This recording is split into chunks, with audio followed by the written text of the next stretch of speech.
नमस्कार श्रोते हो. मी नीलाक्षी काळेसालके, संस्थापिका मातृगंध पुणे. या भागात आपण ऐकणार आहोत संस्कृती व सुधारणा. संस्कृती आणि सुधारणा हे दोन्ही शब्द काही वेळा एकाच अर्थाने वापरले जातात. कधी कधी ते भिन्नार्थाने पण उपयोजिले जातात. माणसे सुधारली नाही तर ती सुसंस्कृत कशी होतील, आणि ती सुसंस्कृत नसतील तर ती सुधारलेली असे कसे मानावयाचे. सुधारणेचे आणि संस्कृतीचे निकटचे नाते आहे. इतके असले तरी या दोन्ही शब्दांनी भिन्न आशयाचे सूचन घडते. संस्कृतीचा संबंध माणसाच्या मानसिक व नैतिक जीवनाशी असतो.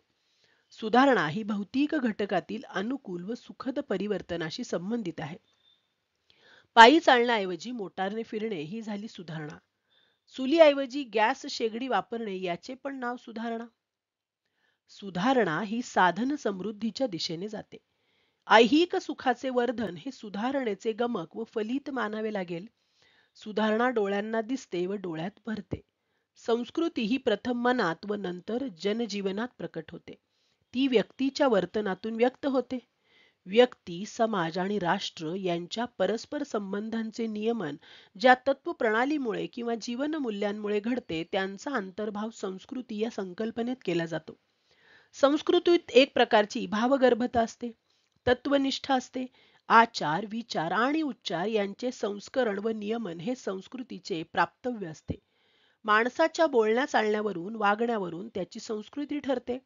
आर्जव, मार्दव, औदार्य, सहिष्णुता, उदारता, प्रेम, परोपकारिता, सहकार्य हे गुण संस्कृती निदर्शक आहेत.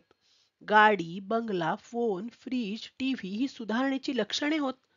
बंगल्यात राहणारा माणूस विनम्र असू शकतो, झोपडीत राहणारा उर्मट होऊ शकतो. त्या दोघांची संस्कृती त्यांच्या राहणीमानात नसते, त्यांच्या वर्तनात ती असते.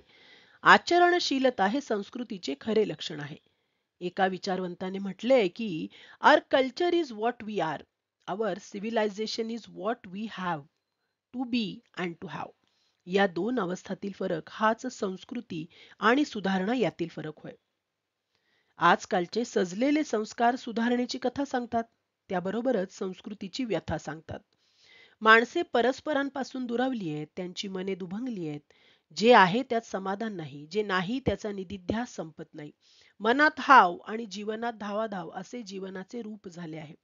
आई, वडील, बहीण, भाऊ, शेजारी पाजारी, गावकरी, देशबांधव यांना परस्परांशी जोडणारे सूत्र क्षीण झाले आहे. प्रचार माध्यमांची कक्षा आणि वेग यात वाढ झाली आहे, पण जीवनातील जवळीक आणि जिव्हाळा यांना ओसर पडला आहे. यंत्रवत सरलता म्हणजे स्वभावगत सुजनता नव्हे. वरवरचे अभिवादन आणि भावनांचे स्पंदन यात असणारे अंतर वाढत चालले आहे.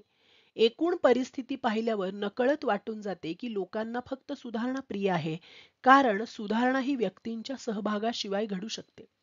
संस्कृती ही मात्र व्यक्तींच्या मानसिक गुंतवणुकीशिवाय मूळ धरू शकत नाही.